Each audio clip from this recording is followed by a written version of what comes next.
My guest today is Steve McMahon from Geeky Detail Reviews.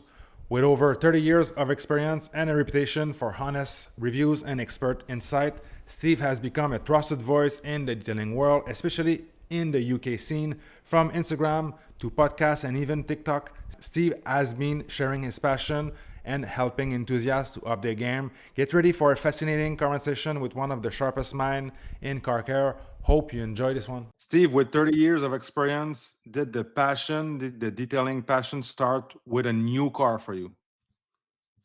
I guess the passion's always been there, ever since an early age, and it's never left me. But I guess a certain vehicle we purchased about 4 or 5 years ago now definitely reignited that passion because, as I say, it's always been there, and I've always liked to look after every vehicle I've had.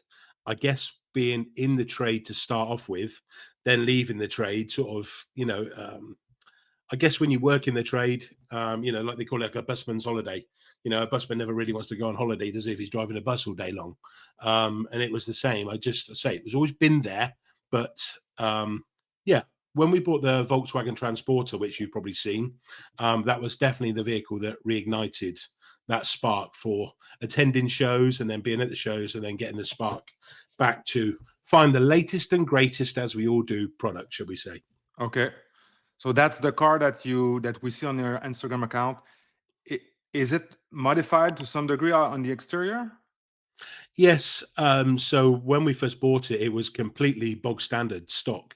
So horrible little 17-inch steel wheels, no sidebars, no graphics, not lowered, standard suspension, the front grille, bonnet, lights. Yeah, we've changed a lot. We've changed a So lot. it's Rear lowered. spoiler, it's been lowered, yes. Okay. Is it changed the ride too much or it's not that bad? Yeah, luckily I went with, because it's based on, we call it a T32, which means it can legally in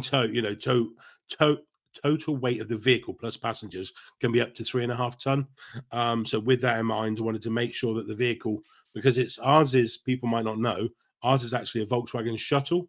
So it's a 9-seater with a boot, not a camper conversion. We didn't want the conversion. We weren't looking to sleep in it and stay on it. If anybody knows me, I'm 6'4" and 20 stone, so I'm not going to be fitting in the back of any Volkswagen Transporter led down. So yeah, What's 20 stone? What uh, is 1 stone actually? so I'm about 150 kilos. If anybody wanted to know what it is, Okay, but when you say stones, what 1 stone equals to in pounds or kilos? 2.2 pounds, I believe, isn't it? Okay. 2.2 pounds is 1 kilo. One Yeah, but kilo, 1 stone, what is it? uh, 14 pounds. That's talking old money, you see. I think it's around Okay. 14 pounds is a stone. Oh, it's 6.3 kilograms in 1 stone. Oh, 14 pounds. Okay, yeah, that's right. Yes. Okay. Yeah. That's a UK thing, right? It's a UK thing, and I think, yeah, Okay. being Canadian or French Canadian, I thought you'd be working more along the European measurements. We No, do. Yeah, we do. you At do. So school, you base yeah, kilos, so milliliters. yeah, when you go to school, like 30 years ago, I went to like primary school. You use everything in what is it called? Centimeters or Imperial? millimeters? Yes, No, metric. metrics. So we use the metrics, but because of our parents, because of the real life, I guess, when you go to work, people they still use inches, they use Right. pounds, and for your height, they use feet. But if you go Yes. in any kind of engineering or like a serious work outside of like construction, they all use metrics. Oh, we see. So it is Yeah, quite like the UK. When you go to building sites still, people will still shout, "Pass me the 3 foot or 4 foot level. How tall are you?" They wouldn't say it's the 1 meter level. They no, still do use that. So yeah, I guess it's a similar. mix. Yeah, it's similar. It's a big mix. But one thing I've noticed from you guys, you still use miles and what is it? We use kilometers only here. You'll never hear much more about miles at all. Yeah, we use miles per hour. So our 0 to 60 times in theory is, or 0 to 62 is 0 to 100 kilometers an hour, isn't it? Yes, we use 0 to 100 here, no miles at all. Yes. So So it's a yeah, we big mix of things. But I yes. gotta say, your truck, your Volkswagen truck, is very unique because we don't have them here, and Do you not? yours, yeah, we don't.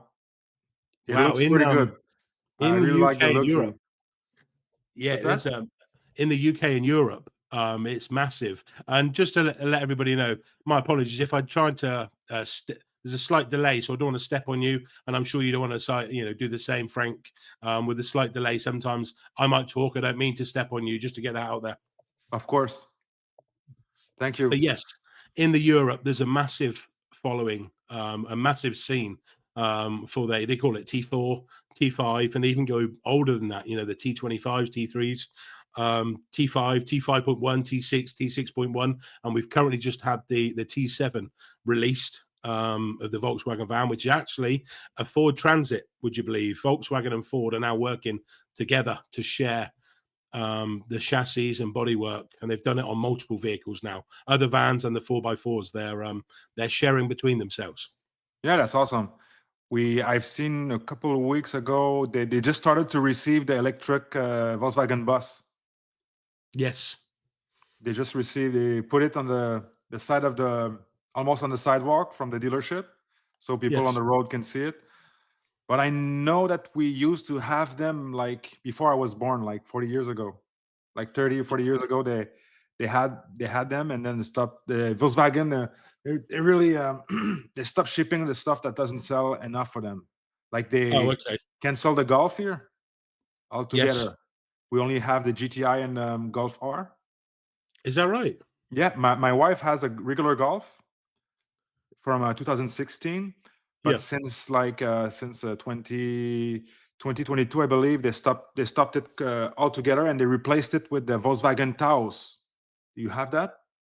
Nope, never heard of that one. Do you get the Volkswagen ID Bug? Is that the one you've got? No, the ID Bug is a like electric bus. Electric. Yes. Is that the one Yeah, you were talking about? yeah. Earlier, yes, that's coming in. Perfect. Yes, funny looking thing, isn't it? Yeah, it is. It is. I'm not gonna be a buyer, but it looks funny. Yes. We have a saying in over in the UK. It's a bit Marmite. Um, Marmite. yeah. Do you get Marmite where you are? Oh yeah, Marmite. Yeah, that would be like an insect, right? No, the Marmite is something you put on your toast. It's a yeast extract.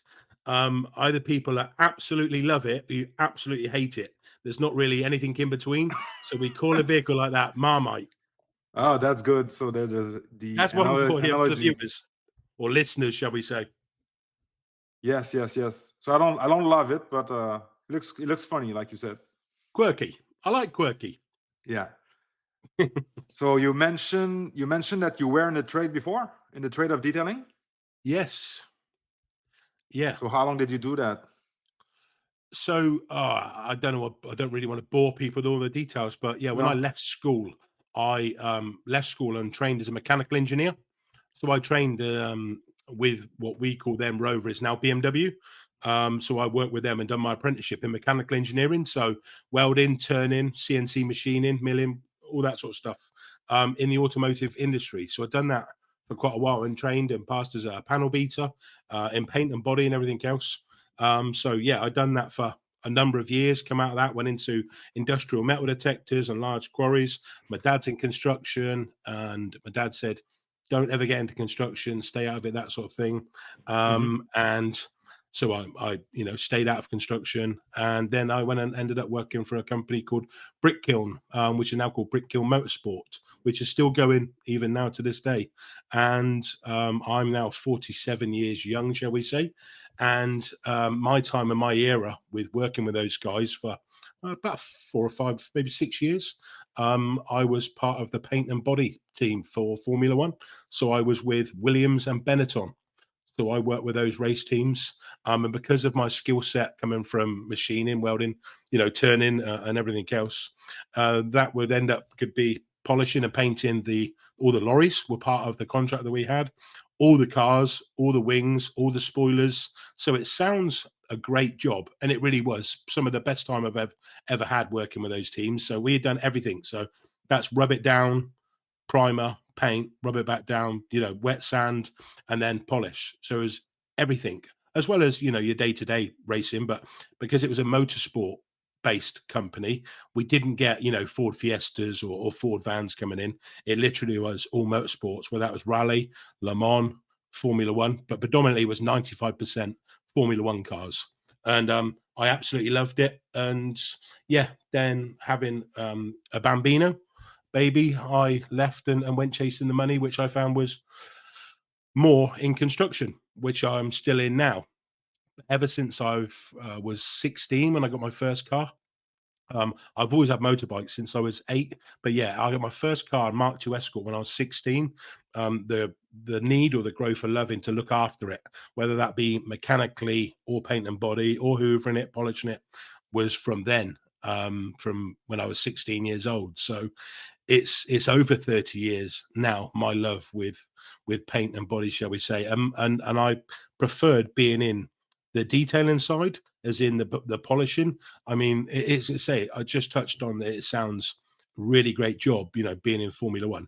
And I say, I touch on it really was. But if you'd imagine, sometimes my week's work would be led there in front of me, and we were knowing that the race teams were going away and had to be loaded up in the lorries. That might mean you'd be polishing, hand sanding 48 rear wings or 20 nose cones, and 10 bodies, 10 bonnets, shall we say, would be, or not bonnet, an engine cover in Formula One. So it was massive, a massive task, and a lot of late days, nights, 7 days a week. And the good part of it, sometimes I found, was you'd find maybe the lorry drivers have had a bump with each other, or the forklift had run into one of the lorries, and then you'd go out, Hmm. reform and reshape a new bit of metal, pop rivet on, spray it with an aerosol can that you'd made up there, go out and repair the lorries, because they would never have them looking untidy. That was always good, really good, exciting, because you never know what's coming next. So you can get burned out really quick, I guess. You can, but as I say, the guys really looked after you. And to say, when you knew it was coming up to the start of the season, or race weekends, it wasn't as bad as it is now. Obviously, with the amount of races they have now, we knew we could plan it around the race weekends, of knowing that they would be back. Then they would need a quick turnaround on the parts that they've used if there wasn't a smash.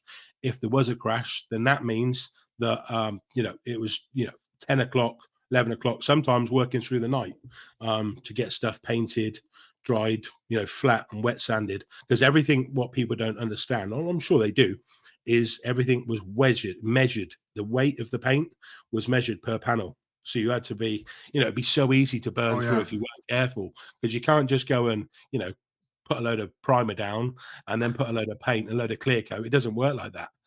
Your polishing pads, then you would pull the color off because it wasn't clear coat, because that's additional weight that it didn't need. So, and then you had the livery to go on as well, which a lot of it was sticker based. So So it was it's fast. almost it's almost worse than painting a plane, right? Yeah, I would imagine, yeah, because it was under a different time scale. Painting a plane, obviously, you need to worry about the weight, and obviously, with the engineering, the stretching, the bending, and I say carbon fiber is no different to a plane, except from, if it'd almost be harrowing when you sat watching the race and you see both the cars go off into the sand trap and stack it into the tire barriers, because then that by the time they get back in around 2 days, you're going to have a stack of work coming by the lorry load to be repaired or replaced, and starting from scratch. So yeah, So it was good. It was good though. every little detail really counts in that not that market, but in that sport, I guess. Yeah, I say it got to the point. I see a lot of painters now would just rub down and nib out some of the orange peel, or if there was, some contaminants in the paint, you'd just go and nib those sections and then polish it out. But obviously, with this, because and I'll drop on that in a second, some of the cars we did for race obviously had to be meticulously perfect, because they're in the public's eye, but also under the media. But then Mm. we also did cars. Luckily, I don't think they'll mind me saying, it was a guy called Harry Mendel. He was the one. He had the contract to make all the show cars. For instance, Vodafone, a local business to us, is a mobile phone business.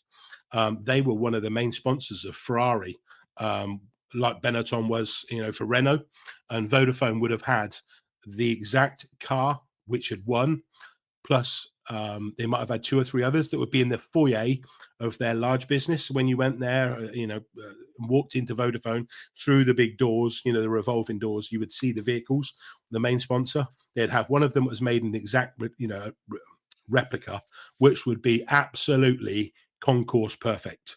As in, we would wet sand everything. Everything would be made, and then polish it within an inch of its life. They'd also then have the race car like clear coated with the damage on it of the actual car and have them parked side by side. So Okay. I mean, I loved that side of it.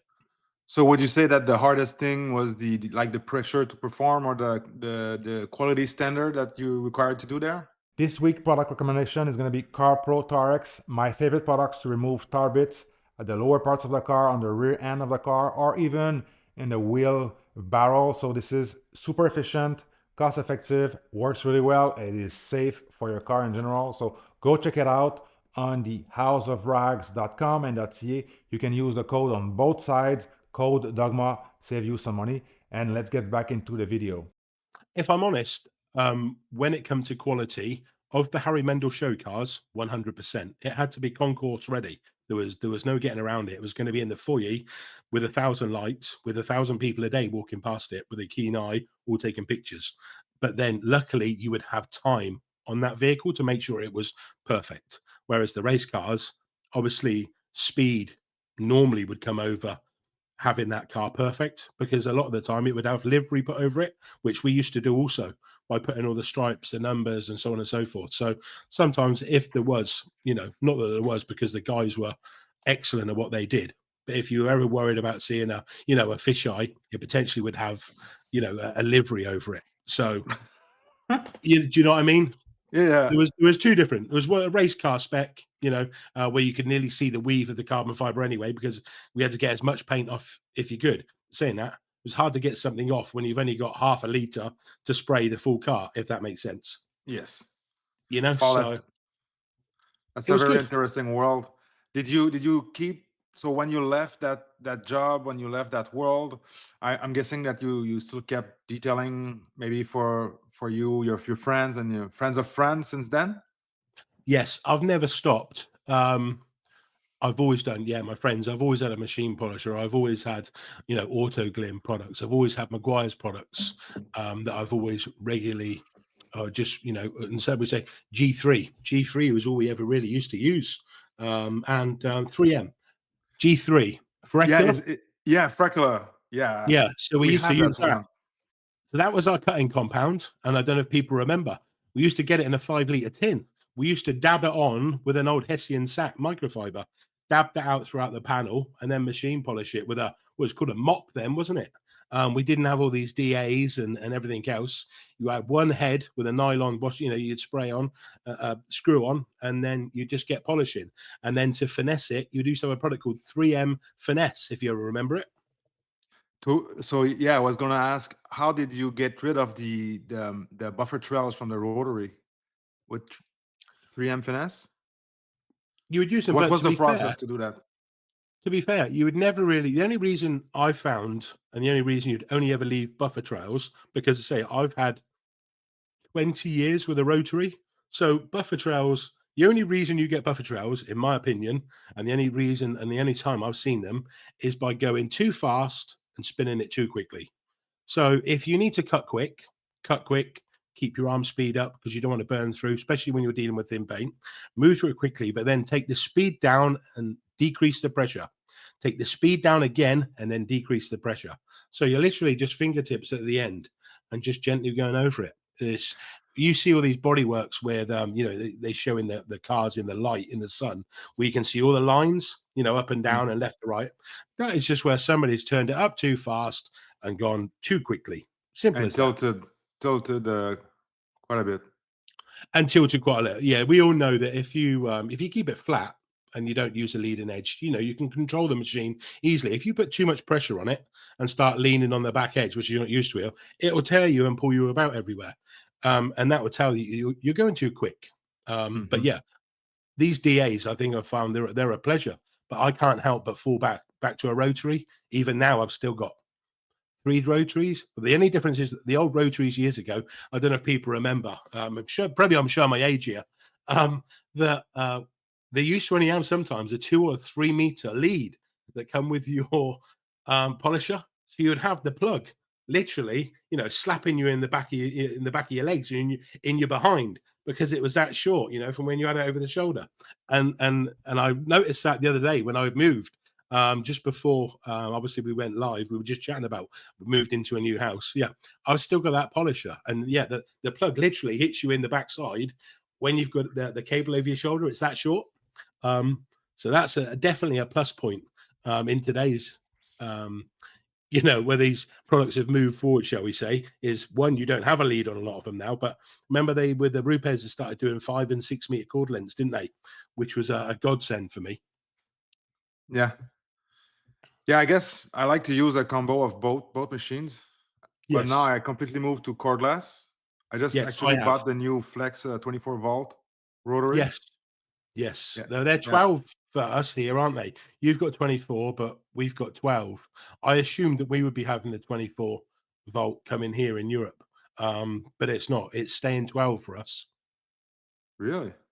Yeah. 12. What wasn't the system an 18 volt system? Like the Sorry, red polisher? 12. Sorry, the 10.8 is moving to a 12, and the 18 is staying 18. Sorry. Okay, okay, That's what's okay. getting confused. The PXE 80? Yeah, I have that too. Yeah, that's a 10.8, isn't it? I don't know if it's the same for you. I've just seen, I believe this year, the update for that is going to have a 12 volt. And yes, ours is staying with the new battery updates, but ours is staying 18 volt here in the UK or in Europe. For like a EU regulation or something like that? Do you know what? I'm actually not sure, Frank, Okay. why we've got 18 and you've got 24. But then you run a lot of your electrical systems, and I keep saying it in America, you're Canadian, so my apologies. Yeah, you use a 110. Do you the same as America? Whereas we have Yeah. 240 volt. Yeah, here Canada is like the same thing as US in pretty much every aspect of things. So yes, 110 and 15 amp Yeah, we wall have plug. 240 here, Yeah. 13 amp and 240 volts. Okay. Yeah, it's So everything's very different. Yeah. yeah, yeah. So that's But what we use. But say I don't believe they're any different power wise. Everything still runs the same. yeah, I hope so. Well, I wanted a cordless rotary that doesn't weigh like 9 pounds. Yeah, yeah. And I love my Flex rotaries, and my Flex products. I actually work with the Flex UK over here, so I'm a brand ambassador of Flex tools. cool. So it's very good relationship, and I enjoy working with them. Do you have the PE 14 or the corded one that I don't have any corded Flex items. okay. I have other products from other manufacturers like Rupes and Into Detailing, another one who's got the DA8, which I love. But yeah, most of my stuff now I've moved away from corded and I've gone everything with the Shine Mate and the Flexes. I've gone cordless, um, Okay. and I don't look back. I wouldn't want the cord anymore. To be fair. No, me too. I'm so glad I made that choice because I almost bought the Flex PE 14, the one that everyone recommends, the Flex rotary that has been here for like 7 or 8 years, maybe more. Yes. Yeah. Almost bought that, but finally, Flex announced their new system last fall. So I figured I would wait a little bit, and I just got it like 2 or 3 weeks ago. I just played a couple times with it. Really, really, really like it, and I have the Rupes cordless 15 millimeter. That one is good Yes. as well. So I like to use a combo of both, cut with a rotary, finish with a DA like quick. Yes, no, I'm with you. I know Ivan says, do it the other way around, but for me, I'm still old school. If I'm going to do anything, I will cut with a rotary, and I will finish out with a DA if I'm doing a 2 or 3 step. I also have the Rupes HLR 15 that you're talking about, and Oh, you yeah, got it too. very powerful, very light, and it's a cracking machine. To be fair, I really enjoy it, especially with the blue neon lights. It's very good. It looks so good, eh? It Uh, does, especially in the evening, doesn't it? You've got all the uh, lights out around you with your focus lights on, highlighting your work area. it stands out and looks brilliant. I done a couple of reels and made a couple of short, bits of content as I do around that polisher, and I believe the two of them that I done, I think ended up getting 12 or 15 million views, based on around that Rupes and the lights when they were released. Okay, so it was such a new thing, like it got a lot of attention on Yes, Instagram. it got, Okay, yes, through TikTok and Instagram. I think between the two, I think it was 15 or 16 million. I think views I had, wow. just by that satisfying ASR. I mean, ASMR, ripping the pad off, chucking it on them, and the lights glowing. Yeah, that's a super nice machine. Didn't think about showing it off, just like you said. But since we're on the subject, tell me how big is your Instagram and your TikTok? Because I haven't seen your TikTok. So as we speak, I think at the moment, one's on 135,000 followers for Instagram, which absolutely blows my mind. And if anybody's listening to this that is one of my followers, thank you. I don't get it, but I really do appreciate it. And my TikTok, I think, just coming up 55,000. I think I've only had TikTok about a year. Instagram maybe two and a bit now years. I think, and my YouTube, I've had that about a year. Similar, I think, a similar time as the TikTok. Yeah, so I gotta say your Instagram content is really good, really well done. I mean, if you like the fast paced, super satisfying, I guess, kind of like 20, 40, sometime a minute long details, that's the account to go to. So we'll have your link down below. But I guess a lot of people already know you. Your content gets suggested on Instagram. What I'm saying is maybe you don't have a follow. Maybe someone is not following you, but he'll get us like a suggested Do I? content from you directly. Does it? I think so. I think I've seen those before because I didn't know you, and I ended up on your account by being suggested. You got Oh quite a wow. big channel, not a channel, but you got quite a big Instagram account. Yeah, it's funny. As I say, I would be creating this content anyway now. Really, I guess you're going to ask me the question in a second, and I don't know whether it's worth. First and foremost, thank you to everybody if you are listening to this and wanted to take the time to watch or listen to this. Can they watch this, Frank, or is it just a listen? No, they'll watch, and it'll be on listening on. It'll be on Spotify. I guess on Spotify you can have the video and the sound, and now Yes. they have it on Apple Podcasts and all the other platforms for audio only. Yes. Oh, okay. Thank you. And I say, what I was going into is, and you'll probably ask me, I know you touched on it at the start, why the geeky's in there, but I've been doing this, as I say, now over 30 years. Content creation, no. The shows, the car shows, the Volkswagen shows, I've had several, no, maybe more, maybe 10 plus of, Sierra Cosworth, Escort RS Turbo. I had one of my Vauxhall Astras featured in Fast Car magazine years ago. So I've always had cars that I've done up, done myself, and then modified, and then obviously taken the car cleaning side of that to a high level. So where the cars have been shown. And so because of that, when we got the transporter that I touched on, it just sparked that all again. I could have something to play with, to start modifying and looking after and taking care of. My kids said to me, Dad, you're always out there cleaning those cars. Why didn't you put it on TikTok or Facebook or something like this? What on earth do I want social media for? Why would I want to share for everybody else to judge me, throw stones, and say, you're doing it all wrong, you're doing it right? Because it didn't really matter whether it was right or it was wrong. That was my process, and I was enjoying myself. And if anybody's in that boat and enjoying it, you carry on. You do you. As long as you enjoy it and you go from a dirty car to a clean car and you've enjoyed yourself, then do you know what? Fair play to you. That's the biggest thing that I will ever tell anybody. If you enjoy it, carry on. But yeah, the kids badgered me. Keep watching TikTok. Have you seen this TikTok, Dad? What's TikTok? I haven't got a clue what TikTok. Had a look at this. Have a look at this. And yeah, they kept badgering me and said, right, come on. Got my girls over. They helped their dad set up their Instagram account. We set up an Instagram account and started sharing a few bits and pieces, and it started to gain a bit of traction. And it's just grown quicker than I ever imagined. the feedback I had was somebody said that we can tell that you're passionate about it. We can tell that you love it. And that comes through on your short stuff. And it's obviously in the title says Steve Geeky Detail Reviews. I started doing a hell of a lot of reviews, as in big write-ups, blogs on certain brands' websites, testing for Pro Detailer magazine.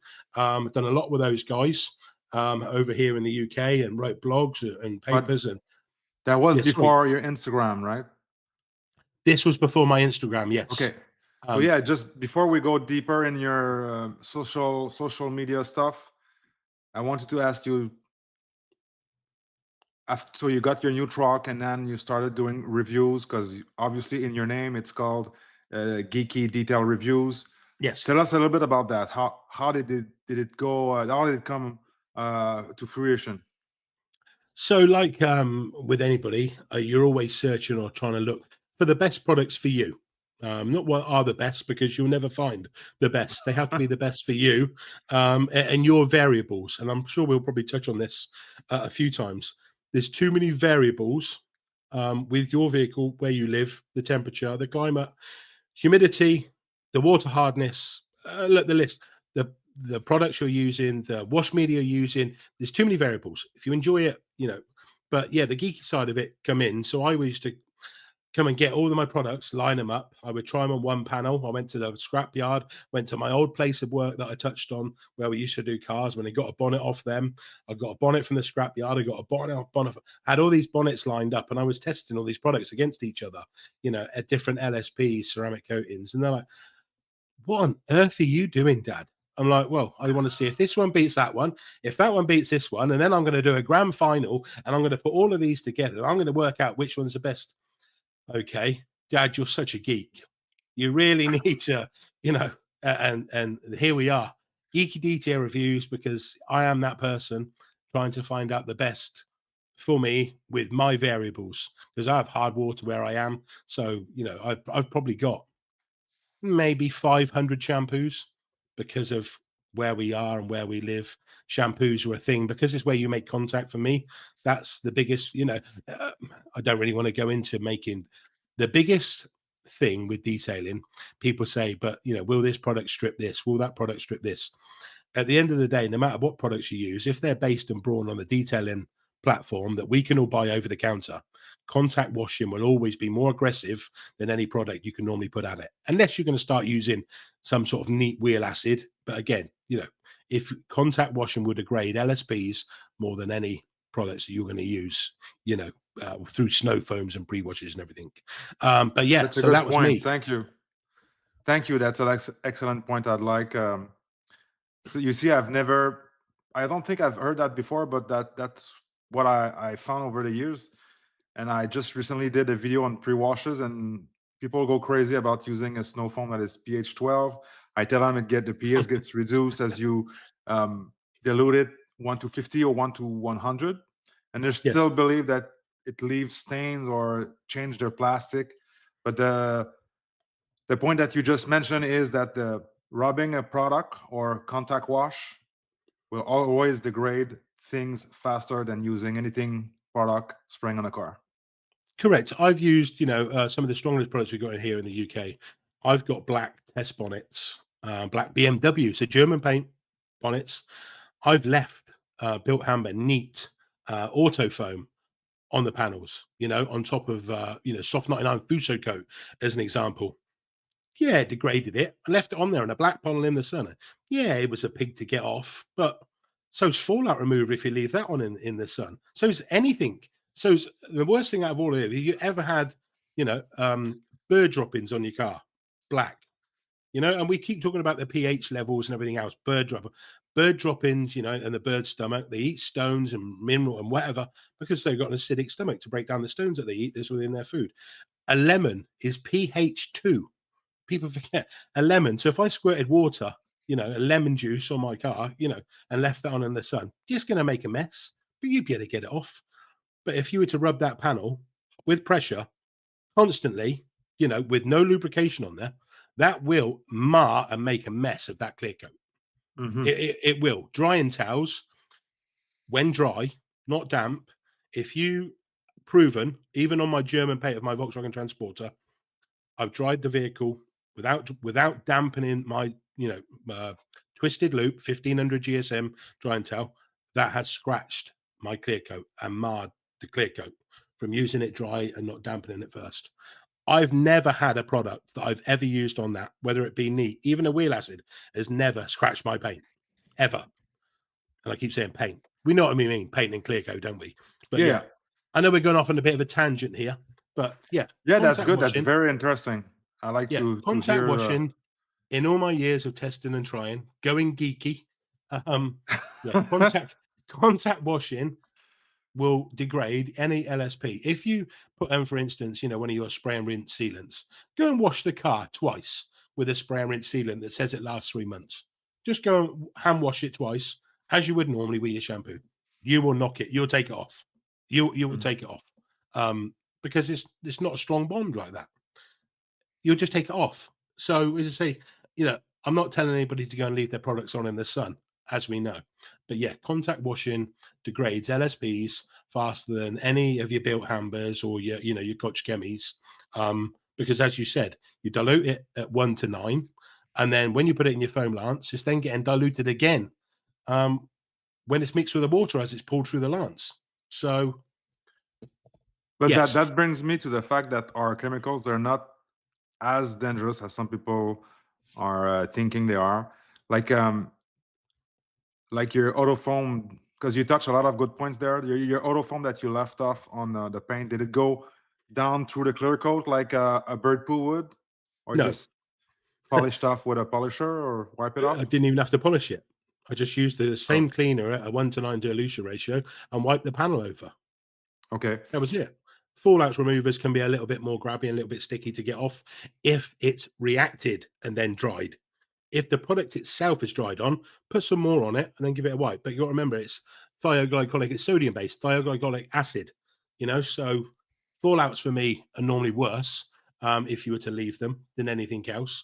But yeah, I've done it. I've left it on there, on purpose. But yeah, Yeah. bird Uh, poop is more aggressive than any of the products I've ever left on my panel. Because after 24 hours, they've done irreversible damage with a bird poop. No cleaning product has done that. Not to my knowledge. I'm not saying because somebody will go out there and say, yeah, well, I did. I poured brick acid, on top of mine.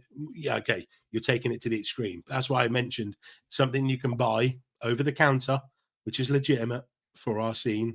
I'm sure Not made for AutoSmart detailing. made for detailing. I'm sure there's a company in the UK which is really renowned, do some fantastic products from AutoSmart. They drive round to your house in a 7.5 ton lorry or round to your place of work, and they do patio cleaners, brick cleaners.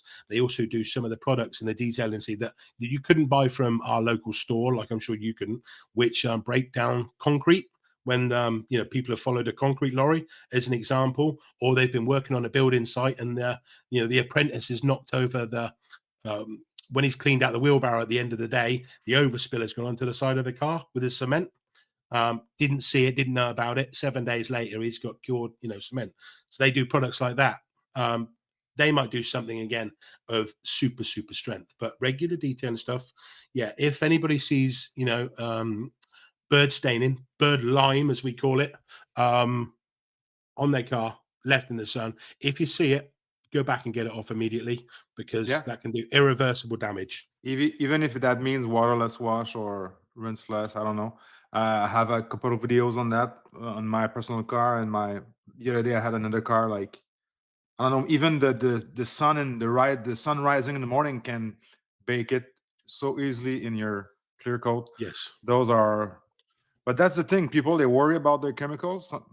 Not everyone, but meaning like a lot of people are worried about their chemicals, but they'll leave their car with bird poo or full of bugs, the front with bugs, and they'll leave that unwashed for weeks. Yeah. So Again, you they're acidic. gotta, yeah, too. They're Bugs are not acidic. as bad as bird poo, but they're right there in the no stuff. But I want Yeah. to go back to what you mentioned about the drying towel. So what would be your thought behind drying the towel with a twist loop? So for me, I don't know if anybody's just pick up your twisted loop drying towel. and I'm not trying to single at anyone. Well, no, I am trying to single one out. Pick up your twisted loop drying towel. Always do your glass first. Just as a top tip, always do your glass first, which has hopefully got moisture on it. Don't ever take a drying towel to a dry panel. Now, I know you're not going to, take it to a dry panel, but what I mean by that is if you've got a ceramic coated car and most of the water has actually been blown off by your, air blower of choice, or because it literally is sheeted so quickly, there's nothing on there. Obviously, don't ever drag the drying towel across it. Just damp it on the top, allow it to pick up, don't pull it across. Always do your glass first. Or, as some of my reels have highlighted, I lay the drying towel over the bonnet of the car while it's still wet, and then just put a light mist of water over the top, just for it to get those fibers to open up and stop being so firm, hard, and crispy. Because sometimes it almost feels like sand, don't they? Especially after you've gone through a couple of wash. Yeah. And I know you can use dedicated wash, but they do after 2 or 3 washes, they do dry out. So top tip, yeah. Test it on your skin. You'll see the You can feel friction. it. Yeah. You can feel it, can't you? Would you use a quick detailer of some kind instead of water, or is not part of your regiment? Sometimes I use a quick detailer because I've got, and I've touched on earlier, I've got Koch FSE because I've got hard water. I run about 300 parts per million here in the UK where I am in Oxfordshire. So Koch Chemi SFE, that's the only detailer I probably ever need really. And I get through maybe 1 to 2 litres a year of Koch Chemi FSE. It's the only product, I won't say the only product, like CarPro Pearl. It's just one of those staple products that I use constantly. I maybe don't do enough videos or content around it because I think people would get bored. I use it that much. But CarPro Pearl and FSC, I would never be without. I've never tried FSC, but I've heard John tell us about it. I know Is it's that John acidic. DeLue, Forensic John? Yeah, exactly. So Yes. I know it's an acidic kind of quick detailer, but would you use it as you dry, or when everything is dry, then you're gonna wipe off the car with it? What is your process with it? I use it for both, would you believe? So I use it as a drying aid just to help mop up because it gives a fantastic level of gloss finish with it. Also, because of my let's take my Volkswagen Transporter as an example. It's a long wheelbase transporter. So it does take it's got 9 seats. Does take quite a while to get round. We've got hard water here where I live, so it's quite easily with the blacked out windows and being a dark color for water spots to dry quite quickly, especially for 6 months of the year between the spring and the end of summer. So it might start on the front of the car when I'm drying the bonnet as a drying aid. By the time I get to the back in the summer, depending where the sun is, it will be used as a water spot remover. and that is a God's honest truth. That's how much I use it and why I use it so much, especially on the roof. With the roof, I probably clean the roof every other or every second or third wash. I don't seem, have to go mad with it. And that's where it comes in perfect because, when you use a spray and rinse sealant you put on through your foam, even if I get up there and, and spray it with the jet wash to remove the products, and then I just flick the drying towel over the top after I've done all the windows first. Sometimes you leave or miss some of the residue on the top. So that can be a pain to go up there next time when you get it off, when you wash it. So the Koch FSC, perfect for that, removing old remnants of an LSP, which was a snow foam Lance applied sealant. Again, wipes that right up. I've got a video which I've done to show how good FSE. Have you seen when I've done that black Lamborghini Urus? Yeah. Yes, I think so. I don't remember the FSC thing. I was going to get a new mobile phone today, but they didn't have the one I wanted in stock. So I had to go through. I make all my content. I've probably 150 reels made at any one time because I enjoy making them. So I can just dip into what one for certain things that I need. Anyway, as I was going through them earlier, because I thought I had to get a new phone, I had to download everything because it would just wipe my phones that are in drafts.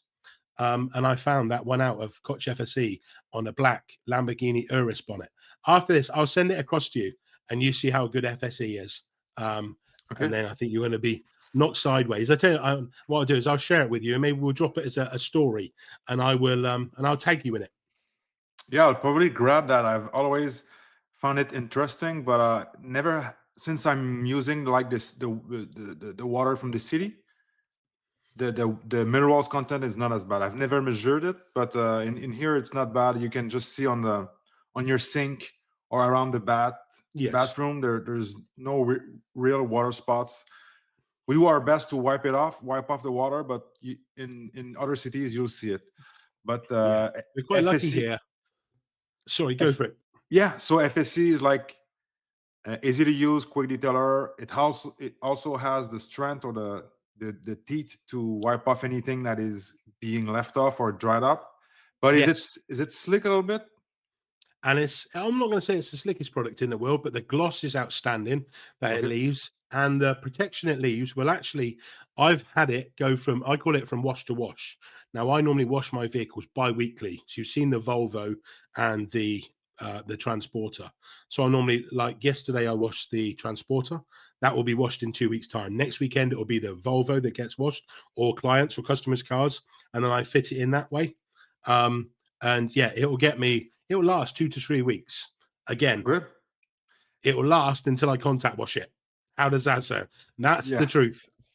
Okay, that's perfect. And what about a ceramic coated car? Do you think it is gonna hide the performance of the ceramic? Look, any ceramic coatings don't need toppers. They don't need. If somebody is, you put ceramic coating down, so in theory, so you don't have to touch it. You might have to unclog it, but you shouldn't be putting a topper on top of a ceramic coating, really. Um, but But if I we're gonna do. use a dry aid or a quick detailer like FSC, Yeah, but if you've got is a quick, if you've got an FSE, which has got the acidic properties, it gets you from wash to wash again. I'm one of those people. Ceramic coating does not need a topper. If you put a topper on top of a ceramic coating, you're only clogging the performance of the ceramic coating. There's no getting around it. That's exactly what you're doing. You're only clogging your own. So but if you were to use FSE again, it leaves something behind, but it's also got the acidic properties to unclog it. So it would be a good topper. So it's going to unclog it and then clog it back up with its protection. But I'm sure of 90% of the people who are into detailing, like me, you, and everybody else in this. Do you ever feel like your car is? I know you're going to say clean when you've cleaned it, but do you always feel like every time you clean it, it'd be scandalous if you didn't put something else on it, just to give it yeah. maybe a bit more bling? I think it's probably in our heads. It's not going to add anything to it because polishing is what brings gloss. None of these Mhm. products, the gloss units that they bring up, is so minuscule that it really doesn't make a difference. Polishing is what brings back gloss, and depth. Of course it is. But the placebo effect of adding something, even if it's a spray and rinse, we all can't help ourselves. I know, all right, I can't help myself. I just can't. Yeah, of course, myself as well. A spray and rinse or a drying aid of some kind, a slick product. But it's good. It's good to touch up the water the water drips as well. Maybe you've missed Yes. a spot. I always like to go like one or two around the car and make Yes. sure it's perfect. I feel like when you use the right drying aid, it'll look better. It'll look better and it'll give the slickness. And the drying aid that I use, they don't really last, so they're not gonna change the performance of the ceramic, and they're Yeah. also like SiO2 base. I would guess like they Yes. mix and match well with the ceramics. Yeah, I mean, don't get me wrong. We know that a lot of Car Pro that bring out the product that goes with theirs. Geon brought out Pure that can go with theirs. So we know that there's something else that can always go, which is a proven topper to go with that product. But yeah, any topper is going to predominantly block the performance of that coating. Yeah, Again, if it's potentially. only for 2 weeks, yeah, yes, I guess it's like putting on a thin jacket, isn't it, over the top of your main jacket? It's going to protect you a bit more, but at the end of the day, it will end up coming through, and you'll be back to your normal jacket anyway. Um, we could talk about that for hours, couldn't we, Frank? Do we Yes. put Oh well, toppers I'll on? do Do I'll we do some use them? testing this summer. I'll do some testing about what you just said about the topping or not. Maybe one side topped with FSC and the other side are not topped. And I want to test the leaving like a chemical on a test panel on the sun. So I'll Yes. do that maybe with something acid or a degreaser and Yeah. Try it make a with your video on leather. that. Yeah, go and cut your lemon and leave it out there because that's pH 2 or Coca-Cola. Remember how bad Coca-Cola is? People forget that. We talk about how bad these chemicals are. You've seen what Coke Yes. does to money. That's how bad something can be, if you were to leave it on there. And that's what we forget with all these cleaning products.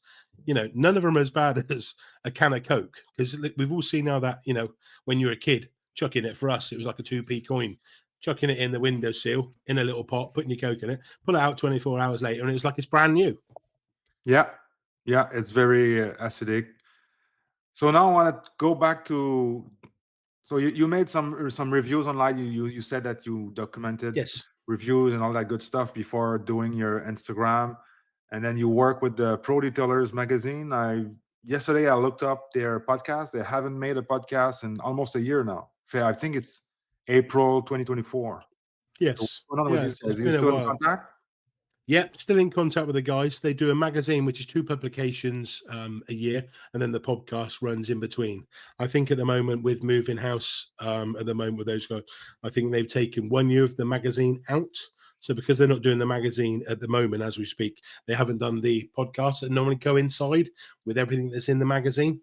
But they will be back at it next year because I see them, the guys, Bert and Ian and Rich, probably every 2 weeks, every 3 weeks, the guys that are part of it, because they work and run at UK Detailing Academy, where they offer training and everything else. So yeah, Okay, they took a year off. It's not really, in my opinion, it's not really good to disappear for 1 year. Maybe they people let will everybody forget about know you. that they were doing it and everything else. And because they're so well known over here in the UK with what they do, people understood with Moving House and that sort of stuff. So yeah, I don't think they don't do it to chase numbers or to grow and this sort of stuff. They do it because they love it. I Okay. guess like me, I do this. I'm not chasing monetary value. I don't get paid for doing this. I do it because I love it. The byproduct of me doing what I'm doing, because my kids told me to share my stuff on Facebook, and TikTok and everything else, it is taking off, as I say, far bigger than I ever anticipated. And hopefully, at the end of this, maybe there will be some monetary value that comes out of it.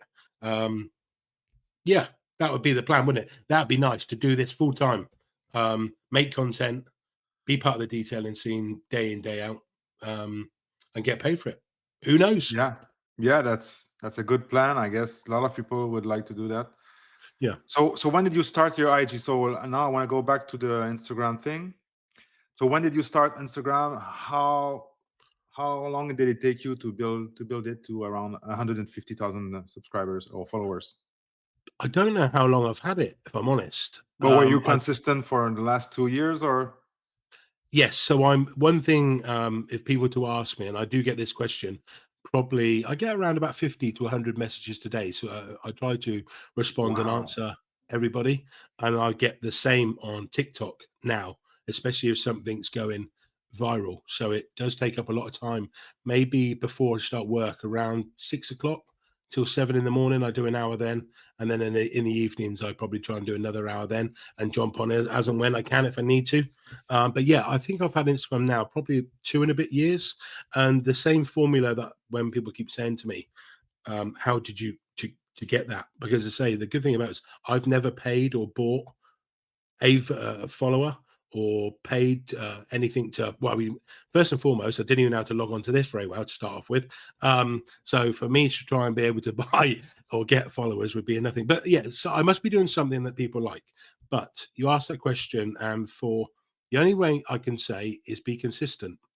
I do look on YouTube because sometimes every now and then they might get somebody drops a tip or a hint when you search YouTube on how to grow and this sort of stuff. And one of the CEOs, he drops hints and tips that sometimes come up to Google. When you open up your mobile phone, it tells you bits and pieces or hints and tips on there. And I read on there one day, it said 3 to 4 reels per week, 3 stories per day. That's what it told me. That's what I read, and that's what I've done. I guess the only thing I'm missing, or the one word that sums it all up together, is be consistent. I've just said that a minute ago that I've got over 100 reels made. so that if I go on holiday or we go out for the weekend or we do stuff as a family, I can then post content and meet those requirements to keep the algorithm happy. That's Yeah. one word is Oh, be consistent. okay, so I was gonna ask, how many times do you post a week? So 3 to 4 reels a week and 2 to 3 stories per day, every day. Yeah, so I try and do a reel or a post every day, plus 3 stories every day, Okay. and I do that on TikTok and YouTube and Facebook and Instagram. Okay. What's the difference? Because I'm not super familiar with Instagram. I just post there, or post mostly my behind the scenes stuff on there. Yeah. What's the difference between a post? Well, I know the difference between a post and a reel, but what's the reasoning behind doing just a post instead of using the post as a reel? Um, I personally, if I'm going to do a post, it's because I've got something important to say where I need people to focus and actually look at it and read maybe the information that I want to share, or it's a heartfelt thank you. So that's why I would be doing a post for the rest of the time I do reels. So the post is for your like your core subscribers, and the reels is Yes, to reach a wide audience. to reach a wide audience. And if I'm using, so you asked me a question and I don't think I answered it in depth enough. You said about me doing the reels, the writing with Pro Detail and all the others at the start. And I used to do all this writing and write reviews. And like I just said, do all that testing. I'd have 4 or 5 bonnets down the side of my house. I would have my mum's, my dad's, Carly's, my wife's partner's cars, all wearing something different. I've got a black book downstairs now, plus friends and family, my brother's cars. They would all have something different on, and I would log when I put them on. And I used to record everything. Then I'd write a detailed review. And why I stopped doing that detailed review? Do you know the most common thing after I wrote all those reviews and to put all these 30 or 40 pictures together? Yeah, I heard it, but go ahead. But what was the best, mate? But what was the best? Or they'd get all the way through and say, "What was that product you were just reviewing? Which one? Which was the best?" I'm like, you've got read the top, the introduction, scrolled all the way to the bottom, and then just said, you see the lineup of the products, because I tried to build it up towards the end and then let people know that they would just go from the top, scroll to the end, and say, "Oh yeah, I see Bill Hamber won it. Thanks." And you're like, so that's literally has taken me, a whole 2 days, or sometimes 2 weeks, sometimes a year of testing to find out how many times it had been washed, how many times that ceramic coating had been, how many miles it had done, how many contact washes, it had, what the days it was washed on, what the temperature was on that day it was washed on, the water hardness of that day, whether I used a chenille mitt or what. Anyway, you get the picture before everybody falls asleep. I would go into all that detail and people would just get to it and just say, "Yeah, so what was best, mate?" Oh, you know Oh what? yeah. So now Um, you don't even talk too much in your posts. It's mostly like you using tools and products on a specific car, and that's it. Like it's a whole so different story. yeah, so I still do testing. I work for 4 or 5, maybe 6 brands, like we said and spoke about before coming on here. Like with Infinity Wax and some other ODK and some other brands I work out. I work and do test and pre-release product testing for them, real world testing, where I actually try the product, because my daily driver, the Volvo XC60, the T8 that I've got, I do around 100 miles, per day. So I can put on there some LSPs on there and beat them up real bad with the weekly or bi-weekly washing. It really does hammer them. So I can give some good, quick feedback. What somebody might see a year coating, 12 months, shall we say, I can normally beat that coating up within about 4 to 6 months, half because of the amount of washes I do and because of the amount of miles I do. So now I still do it, but I feed that information back direct to brands. And regarding my current content, when I did all my testing, people would say, "Yeah, but mate, at the end of the day, all I want to do is see it being used. I want to see the results." Well, okay. So now my content, as you probably noticed, is you either see the products getting unboxed, which I love doing. I don't know what it is about that, but I love doing it. I've got a massive fascination with wheels and wheel cleaning. I'm sure you've probably picked up on that. But people see the wheel, see how dirty it is, and how many. Do you get this, Frank? Does everybody tell you, mate? Why are you cleaning the clean car? Mm. My clean and your clean are completely opposite ends, of the scale. But thanks for watching. Thumbs up. And on the camera, it looks always better. Yes. Yeah. So But anyway, it depends on different stuff, but sometimes like like a okay dirty car will look cleaner on the camera. yes, and also you can get a dark color like I've got. One's looks like a nardo gray, and the other one's Indian gray. Both are quite dark, so can't really see anyway. And what were we saying about before we started? The lighting. Look at us. I'm sat in a lit room with a warm light, and you're sat in obviously with a lot brighter white light, and the difference it throws on us from above is showing the difference between we've got here. But yeah, my content now basically is this is the product, And this is how I've used it. That's the results and it being used, and here's the results. And by using that to let's call it feature that product and see it being used, people have really taken on board and like that approach with how I'm showcasing that product for me. And if I like it and I use it and I get good results, I share it. If you don't see me use it or share it, it's because it didn't work for me. I'm not gonna, and I don't tell anybody ever to buy that product. I would never tell anybody to, well, no, that's a lie. You didn't get on with Built Hammer Touchless.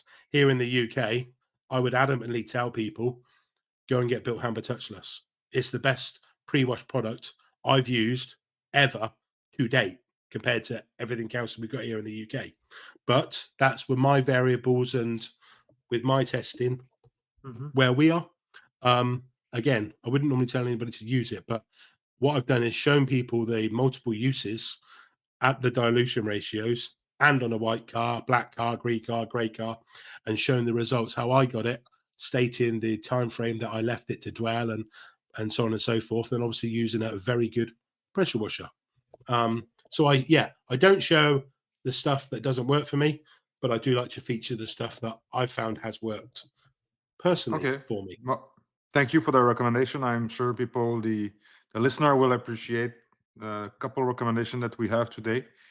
Yeah. But if you had to give a few tips and tricks for anyone who's looking to build their Instagram, what would that be? Be consistent. So a lot of people have been asking me recently, you've got 0.6 to 1 second, I believe, to catch somebody's attention. And you've got to catch them, whether that be, a noise, a bang, or something bright colored, a clap, an opening of a can, you might have seen me do. They're just something that's, I need. Sorry. That's just the way I see it. You need to grab somebody's attention. And I think a lot of people have probably seen me slide in the bucket into focus. You've got the vehicle I'm going to be working on. You've got the bucket being slid in to go like, what on earth's he doing by sliding a bucket in front of that vehicle in front of his camera? So I've got them intrigued. And they're like, oh, wait a minute. He's managed to fill that bucket, chuck some tools in it, ready. Do you know what? He's got me here at the moment. I'm interested in this. I don't want to see where he's going to go with it.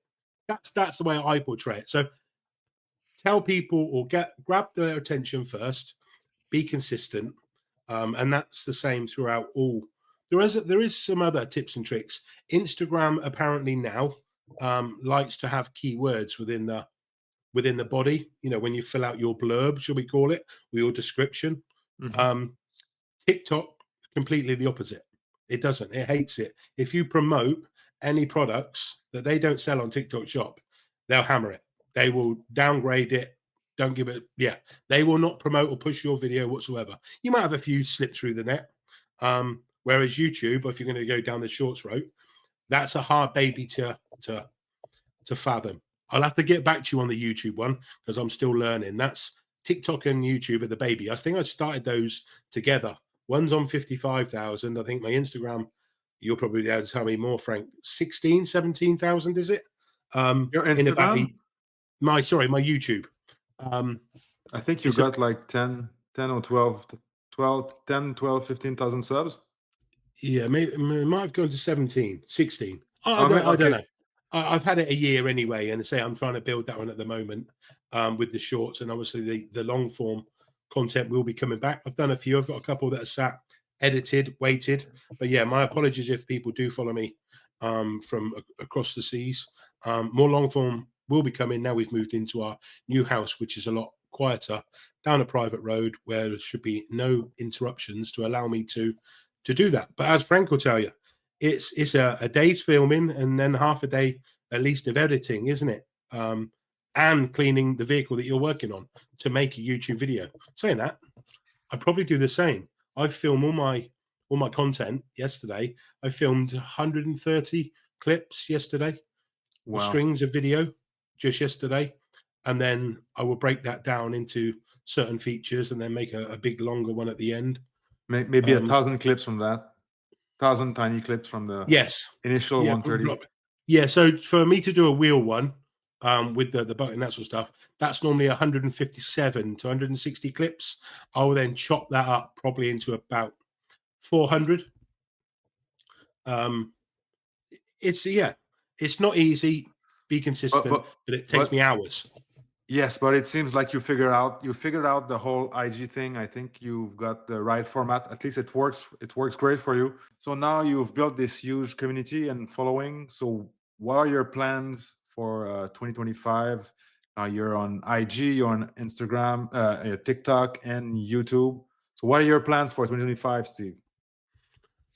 Hopefully to plan, go to Waxstock. Don't know if anybody heard about Waxstock, but it's a car detailing show that we have in the UK. I'll hopefully be there, as I have been for the last few years now. But hopefully people come over and see us there and meet more. I run a Facebook group called the Car Boutique, where we do a lot of discussion in and around car detailing products, where it's a safe haven for people to ask questions and not be worried about shot down or burnt in flames because they're new to it. So it's to continue doing that, continue growing what I'm doing. So we're in a new house, so hopefully the content will keep coming, and yeah, keep trying to grow what we're Okay. doing. In the when I think about it, I say I'm in construction, which I think I touched on. But the goal, maybe in the future, would be to perhaps make content full time, work from home, doing detailing related stuff, some training stuff, some how to stuff. Long Um, I'm form. not I'm not sure. Yeah, and some long form stuff. Okay. But I think you'll know more than anybody. That's It's a tough thing to do at the moment within the detailing because it's quite a saturated market. Um, but Yes, but go on. they're 90% of the channel are small.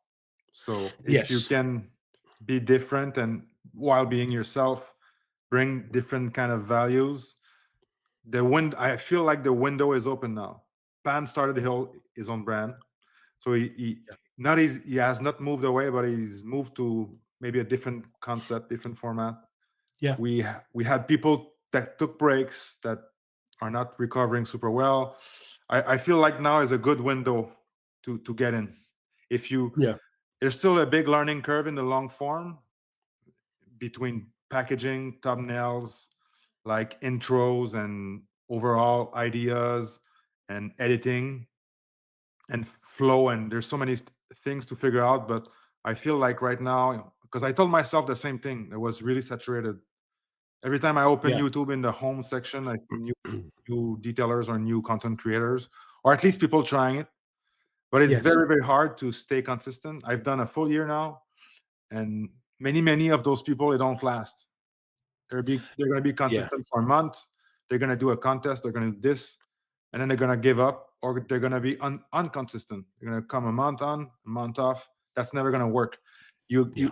The algorithm, the YouTube engine needs to recognize your channel as a detailing.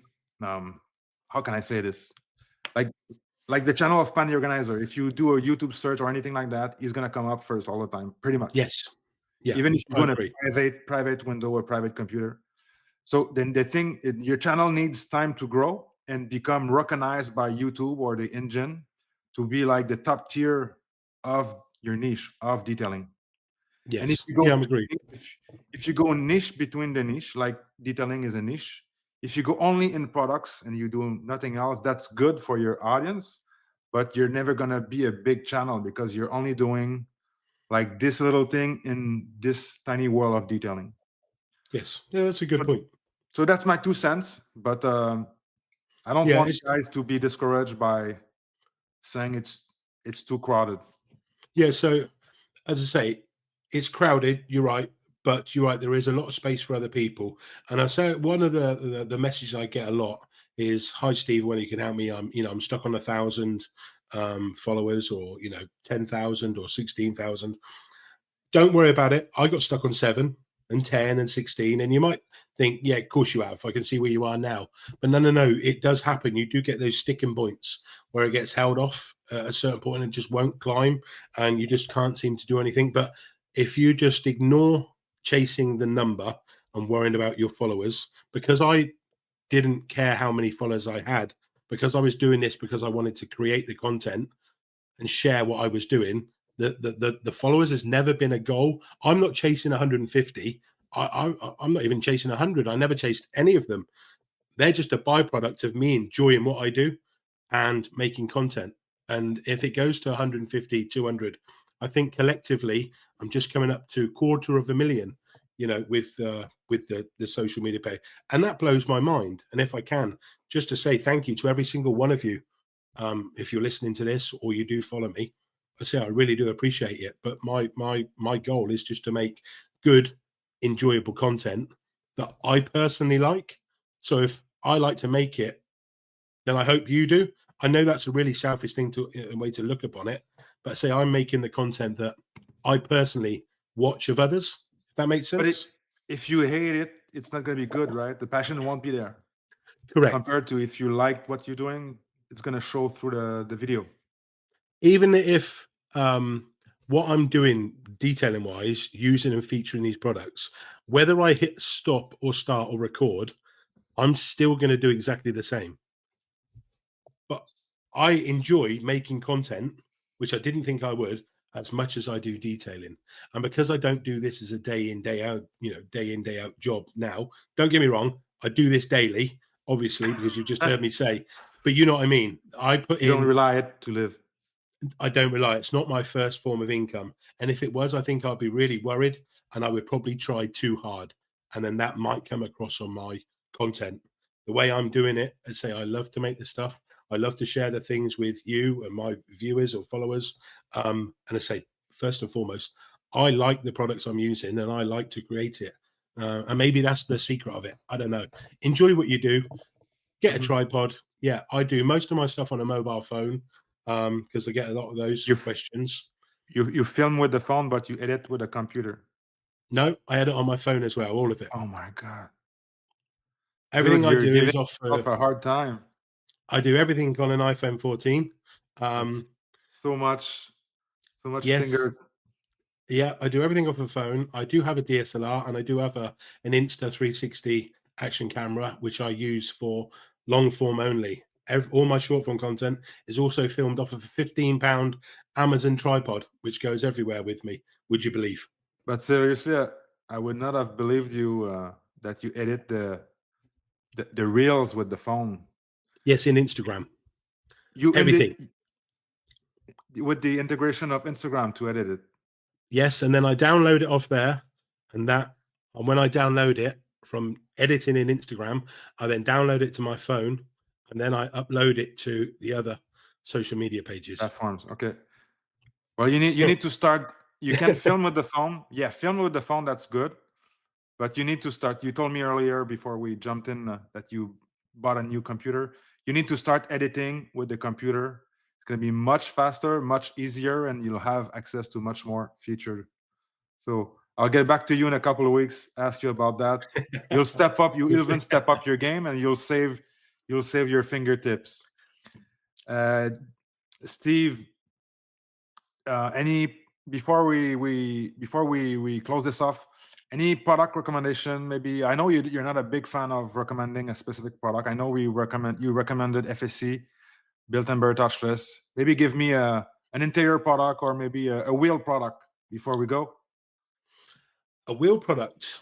So that's going to be funny, really, because the wheel product, I would say, is I love the Adams wheel and tire. Even though I can get it here, it cost me a fortune. I really like the Adams wheel and tire. If I had to go down the dual wheel cleaning product, I would go with Koch Chemie Magic Wheel Foam. I like that. I like the way it foams up. Or the Car Pro, the new Car Pro Wheel X. Have you tried that yet? No, I did not buy it, but It's very yeah. good. You will like it. So that would be my wheel recommendation if you're going to go for the dual products. I'm big into my shampoos. If you can, I don't think you can get them yet, but you need to try Garage Therapy. The Garage Therapy range of products, which I believe are on their way over soon to the House of Rags, which I believe Eddie has been testing. Try their products. You will absolutely love them. Infinity Wax is another brand to look out for. But yeah, try the GT range, which is on its way over to America and Canada, I think, soon through the House of Rags, if I remember. Yeah, no, well, I know it is. It's on its way. Yeah, I heard about it. I think it's already live for the House of Rags, but we have to double check that. But yeah, it's in transit, I think. Okay. If you try anything, the product that's won, and this is how I base my products, how good they are. If I buy that product in 5 liters after testing, that tells me how good it is. Garage Therapy Zero Decon Shampoo has won my product of the year 3 times on the bounce. So if I had to tell anybody over a product to use, would be Garage Therapy Zero Decon Shampoo. Wheel cleaner, tire cleaner, pre-wash, snow foam, and shampoo in a bucket. Okay, cool. Does all of that. Thank you. Thank you so much for the value that you brought here. Anything that we forget, Steve, before we go? Anything you want to add? Well, I have to obviously sign off by saying, Frank, thank you very much. I love your channel. We've met through friends and we've met through this content. So if one thing ever happens, what I do love about this community is the friends that I've made all over the world through this. I can't thank you enough. And thank you, Frank, for inviting me on here, because it's the community that really I love within the detailing scene. Well, that's my pleasure. You're a great guest. And thank you for the compliment. And I'm sending the same to you. If you ever need anything, don't hesitate to ask me. And before we go again, Steve, where can people find you? I'll leave your links down below, but tell us where you can find you and reach out. Well, my real name is Stephen McMahon. I know that's a funny one. I'm sure Frank will put the spelling in the bottom there. Irish McMahon, but Steve McMahon is fine, or Stephen, as my mum might say. But yeah, you can follow me, please, on Geeky Detail Reviews. That's on YouTube, Instagram, Geeky_Detail_Reviews. Steve, I want to thank you again so much for your time and your being a great guest. And I'll get you back at some point this year. Great guest, and a lot of topics that we could have continued on. So again, thank you, Steve. And I'll talk to you soon, my friend. Thank you very much. Cheers.